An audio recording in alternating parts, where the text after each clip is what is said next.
خدا کی قسم ازدحام ہوگا، کراچی سے لے کر خیبر تک پوری قوم نکلے گی۔ ہم دھڑلے سے ڈنکے کی چوٹ پہ الیکشن بھی لڑیں گے، ہزاروں لاکھوں کی تعداد میں ہماری الیکشن کیمپین بھی ہوگی، اور اس عوامی سیلاب کو کوئی مائیکل لال روک نہیں سکے گا۔ آنکھوں میں آنکھیں ڈال کے نکلیں گے، اور یہ بار بار ہم کہہ چکے ہیں۔ کمپوزٹ جواب دیتا ہوں،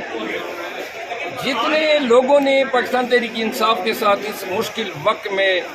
تکلیفیں سہی ہیں، خان صاحب کے ساتھ ڈٹے رہے ہیں، لازماً جو ہیں خان صاحب کی آنکھیں میرا خیال ہے ان لوگوں نے اتنی زیادہ کھول دی ہیں، خصوصاً ان دغابازوں نے جو چلے گئے، جو اہم حکومتی مراتب پہ براجمان تھے۔ کوئی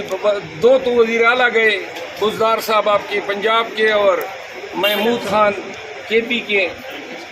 وزیر دفاع پرویز خٹک گئے جو پہلے وزیر اعلیٰ رہے تھے، اور فواد چودھری گئے، سندھ کا جو ہمارے صدر تھے، کیا نام میں آپ کو گنواؤں گا، لیکن جتنے بھی گئے ہیں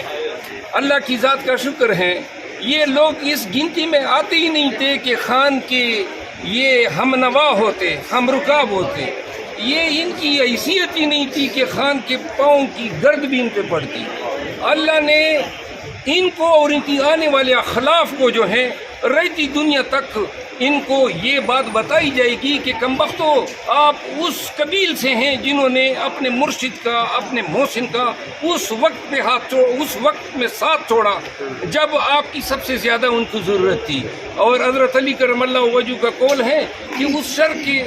شخص کے شر سے ڈر جس پہ آپ نے احسان کیا ہو۔ پرویز خٹک آج کے پی میں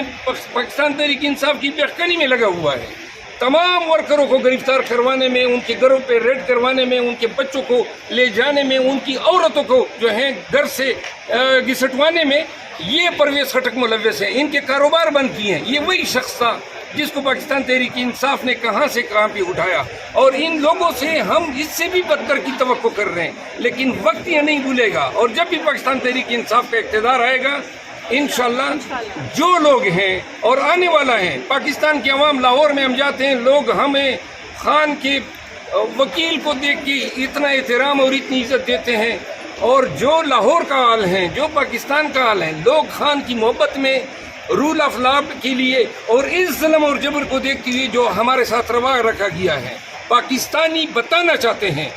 کہ جب بھی کال آئے گی، جب بھی لیڈرشپ آگے ہوگی، خدا کی قسم ازدحام ہوگا، کراچی سے لے کر خیبر تک پوری قوم نکلے گی۔ اچھا، ایک بات یہ سامنے آئی ہے کہ نوجوان جو وکلا ہیں ان کو ٹکٹ دیے جا سکتے ہیں، تو ایسی اس میں کوئی حقیقت ہے، یہ کوئی اسٹریٹجی یہ ہو سکتی ہے نوجوان وکلا کو ٹکٹ دیے جائیں گے الیکشن میں؟ دیکھیں، ہم یہ توقع شاید ہمارے خدشات ہیں کہ الیکشن میں ہمارے ساتھ ہماری پارٹی کو توڑنے کے لیے، ہمارے کینڈیڈیٹس کو توڑنے کے لیے یہ تمام 27 کنڈے استعمال کریں گے۔ وکلاء جو ہیں ان کے پیچھے بارز ہیں، اور بارز کے پیچھے عدلیہ ہیں، تو لہذا معاشرے میں موجودہ اوقات میں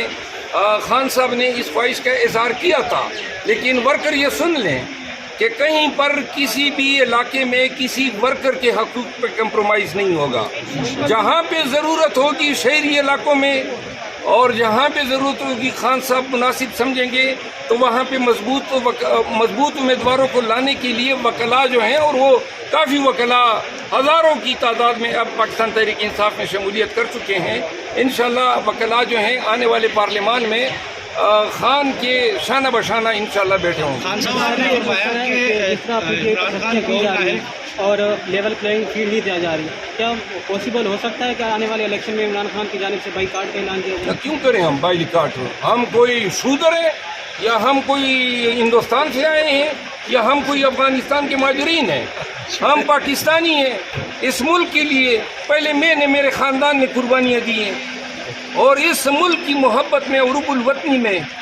پورے پاکستان تحریک انصاف کے ہزاروں ورکر آج بھی اگر جیلوں میں ہیں